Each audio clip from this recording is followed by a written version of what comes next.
안녕하세요. 마음숨 북 리딩입니다. 오늘은 지난 시간에 이어 의사소통이 어려운 사람들을 위한 심리치유 노트 3장을 계속해서 읽어보겠습니다. 3장. 나는 소통을 못하는 사람이 아닙니다. 조용한 사람들의 따뜻한 존재 방식. 1. 조심스러움은 공감의 또 다른 표현. 많은 사람이 스스로 소통에 서툰 사람이라고 생각합니다. 하지만 상담실에서 이야기를 들어보면 그 조심스러움은 종종 공감의 또 다른 표현이라는 사실을 발견하게 됩니다. 조심스러운 사람들은 대화를 시작하기 전에 상대의 표정을 살피고 분위기를 읽고 지금 이 말이 적절한지 여러 번 자신에게 묻습니다. 그 마음에는 상대를 불편하게 하지 않으려는 배려와 관계를 지키고자 하는 책임감이 깃들어 있습니다. 어떤 내담자는 이렇게 말했습니다.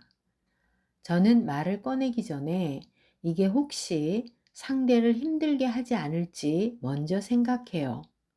그래서 결국 아무 말도 못하게 돼요. 또 다른 내담자는 자신의 조용함을 이렇게 설명했습니다. 제가 말을 아끼는 건 상대가 상처받을까봐 그래요. 누구도 불편하게 하고 싶지 않아요. 이처럼 조심스럽게 말문을 여는 태도에는 상대의 감정을 세심하게 고려하는 능력이 숨어 있습니다. 그것은 결코 무능이나 결핍이 아닙니다. 오히려 관계를 존중하는 깊은 공감력에서 비롯됩니다. 한 내담자는 친구와의 작은 갈등에 대해 이렇게 이야기했습니다.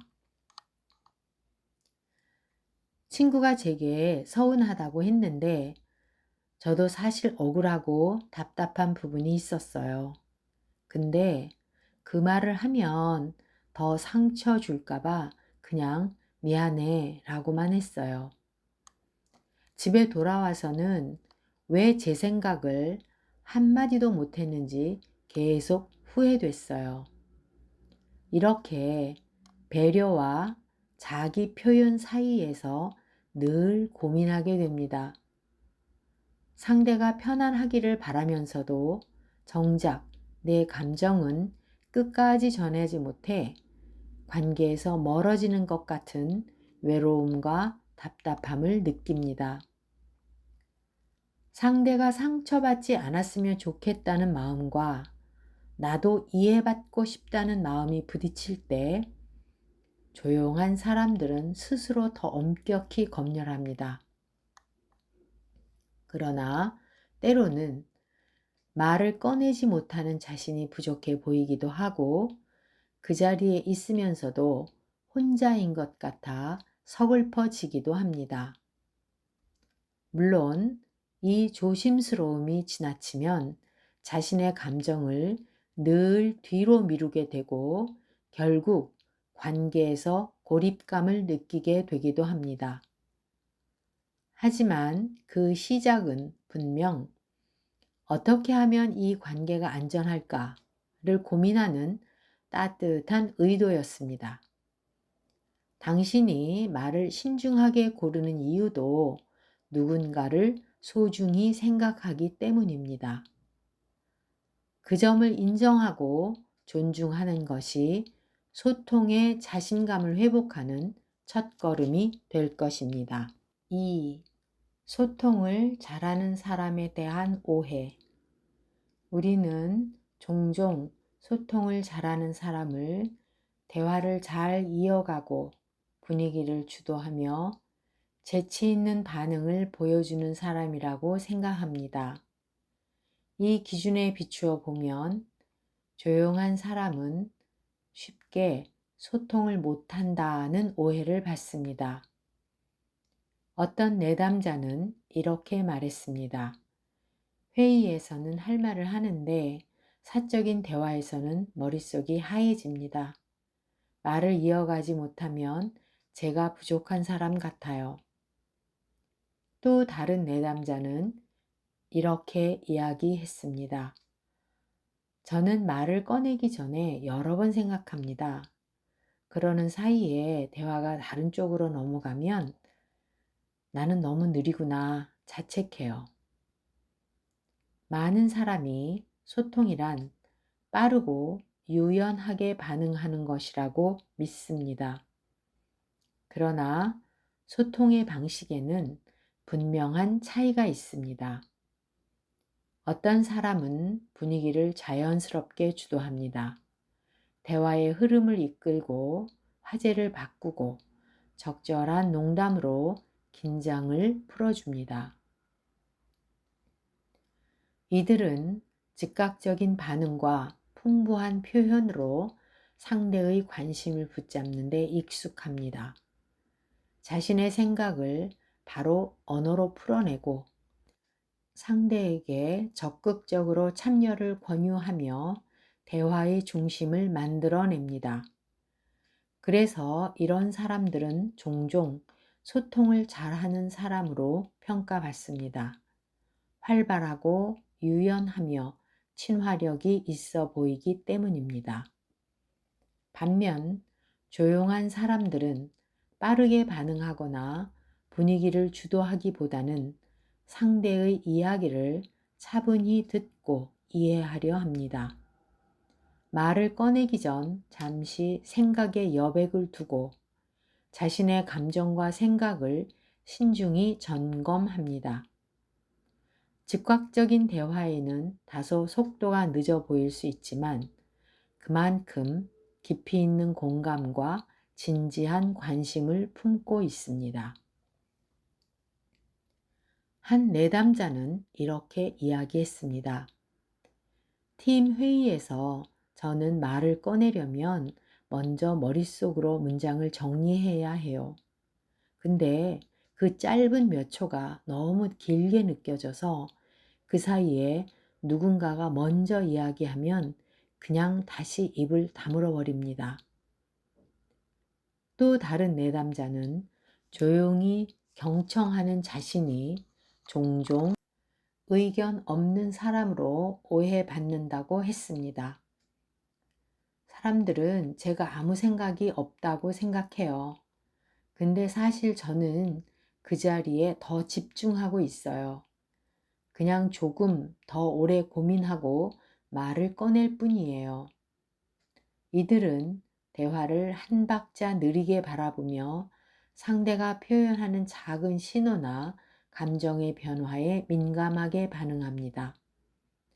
오히려 그 점 때문에 많은 사람이 조용한 이들과의 대화에서 온전히 존중받은 것 같다고 말하기도 합니다. 분위기를 주도하는 소통과 조용히 반응하는 소통은 서로 다른 방식일 뿐 우열이 아닙니다. 앞에 나서서 대화를 여는 사람들은 관계를 빠르면서도 친밀하게 만들고 긴장을 풀어주는 재능이 있습니다. 조심스러운 사람들은 급하게 결론 짓지 않고 상대의 이야기를 끝까지 경청하며 깊이 있는 신뢰를 쌓아갑니다. 이 차이를 인정하고 각자의 고유한 소통 방식을 존중하는 것이 중요합니다. 당신이 대화를 주도하지 않는다고 해서 소통에 부족한 사람인 것은 아닙니다. 그저 다르게 관계를 맺어온 사람일 뿐입니다. 3. 말보다 진심이 먼저 전해질 때 조용한 사람들은 관계 속에서 자주 이렇게 느낍니다. 내가 뭔가 말을 해야 할 것 같은데 어떻게 꺼내야 할지 모르겠다. 말이 서툴다는 자책은 시간이 지날수록 관계에서 자신이 소외되는 듯한 막연한 외로움을 만듭니다. 조용한 사람들은 종종 내가 말이 서툴러서 마음이 제대로 전해지지 않을 것 같다고 걱정합니다. 모임에서 사람들이 가볍게 농담하고 대화를 이어갈 때 자신은 그 흐름에 어울리지 못한다고 느끼고 어색하게 앉아있는 스스로가 작아 보일 때도 있습니다. 내가 괜히 여기 있는 건 아닐까? 이렇게 고개만 끄덕이면 다들 불편하지 않을까? 이런 생각은 관계 안에서 긴장과 자기 검열을 만들고 집에 돌아가는 길에 더 큰 피로감이 몰려옵니다. 오늘도 아무 말 못하고 끝났어. 내가 이렇게까지 힘들게 사람을 만나야 하나? 이 소진감은 대화를 많이 하지 않았는데도 생깁니다. 조용한 사람들은 머릿속에서 끊임없이 말을 준비하고 어떻게 반응해야 할지 고민하기 때문입니다. 한 내담자는 이렇게 말했습니다. 모임에서는 가만히 있었는데 집에 오면 너무 지쳐서 아무것도 못하겠어요. 그는 대화에 참여하지 못해 소외감을 느끼면서도 동시에 그 자리에서 어떻게든 적응하려 애쓰는데 온 힘을 쏟고 있었습니다. 그러나 관계에서 우리가 주고받는 것은 단순히 정보나 유창한 말솜씨만이 아닙니다. 상대가 느끼는 것은 내 태도, 표정, 그리고 진심에서 비롯되는 신호입니다. 어떤 내담자는 이렇게 이야기했습니다. 저는 친구들처럼 말을 잘 못해요. 그런데 예전에 친한 동료가 내가 내 얘기를 잘 들어줘서 힘이 된다고 했어요. 그때 조금 놀랐어요. 나는 특별히 해준 게 없는데 그렇게 말하더라고요. 또 다른 내담자는 이렇게 말했습니다. 제가 별로 말을 못한다고 생각했는데 회사 후배가 선배 옆에 있으면 마음이 편하다고 하더라고요. 그 말을 듣고 처음으로 내가 해줄 수 있는 게 있구나 싶었어요. 말수가 적더라도 상대의 이야기를 끝까지 들어주고 서두르지 않고 적절한 순간에 짧은 공감을 전하는 태도는 그 자체로 강력한 지지의 표현입니다. 오히려 서두르지 않는 마음, 조용히 머물러주는 존재감, 상대를 재촉하지 않는 공간이 더 큰 위로와 신뢰를 만들어냅니다. 당신이 지금까지 해온 방식은 결코 부족하거나 잘못된 것이 아닙니다. 그저 속도가 다를 뿐이며 각각의 가치가 분명히 존재합니다. 4. 나답게 소통하는 방법 찾기. 조용한 사람들은 종종 소통의 기준을 말이 빠르고 즉각적인 사람에게 두곤 합니다. 그러다 보면 자연스럽게 자신의 방식이 모자라고 부족하다고 느끼게 됩니다. 나는 왜 바로 대답을 안 될까? 왜 이렇게 말을 하는데 시간이 걸릴까? 이러다 대화에서 멀어지는 건 아닐까? 하지만 소통의 방식에는 옳고 그름이 없습니다. 모든 사람이 같은 속도로, 같은 방식으로 대화할 필요도 없습니다. 한 내담자는 이렇게 이야기했습니다. 저는 말을 꺼내기 전에 머릿속에서 여러 번 정리해요. 그 몇 초가 너무 길어서 상대가 지루해하지 않을까 늘 조급한 마음이었어요. 이제 그는 상담실에서 이렇게 연습하기 시작했습니다. 제가 바로 대답하지 못해도 이해해 주세요. 조금 늦게 말하는 것이 제 마음이 달라진 것은 아닙니다. 또 다른 내담자는 이런 고민을 털어놓았습니다. 제가 말을 꺼냈는데 막상 마음과 다르게 표현될 때가 있어요. 예를 들어, 괜찮아요 라고 했는데 사실은 안 괜찮았거든요. 그걸 바로 고치지 못하면 거짓말을 한 것 같아 더 불안해져요. 이런 마음과 표현의 간극은 조용한 사람들에게 큰 부담이 됩니다. 상담에서 저는 이렇게 말씀드렸습니다. 관계에서 중요한 건 처음부터 완벽하게 진심을 꺼내는 것이 아니에요. 언제든 그 말을 다시 이야기할 수 있다는 점이 훨씬 중요합니다.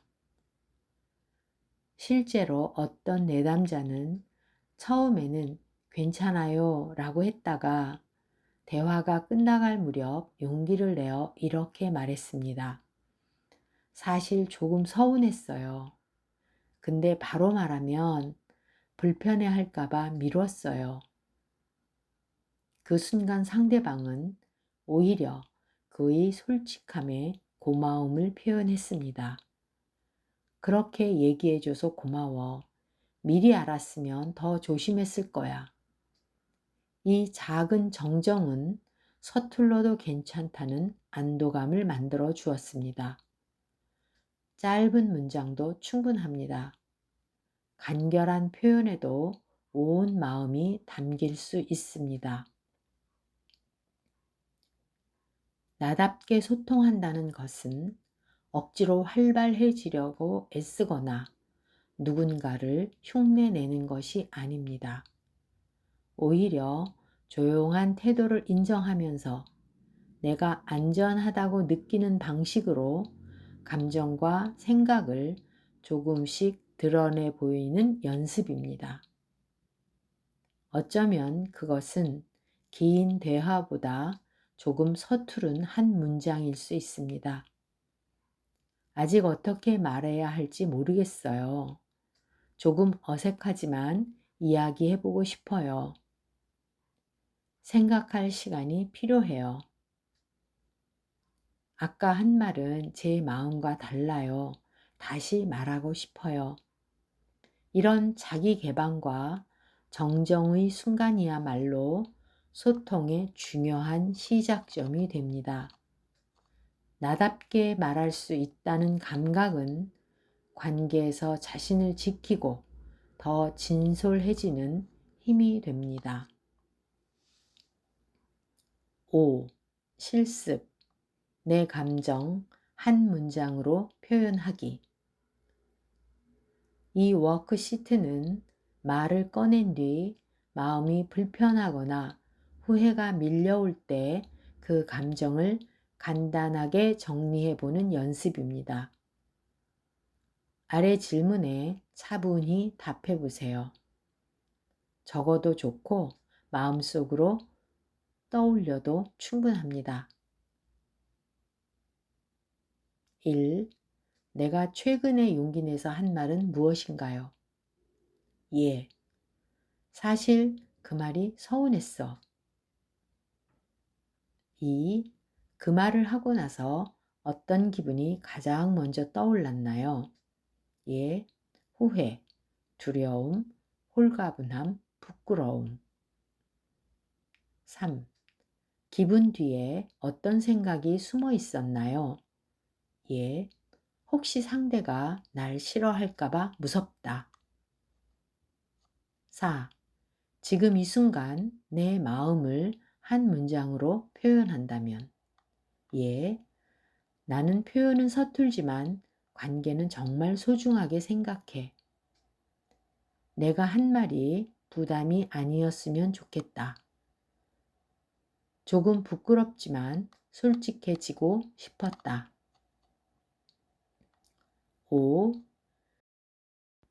내가 표현하지 않고 참고만 있을 때 어떤 감정이 쌓이나요?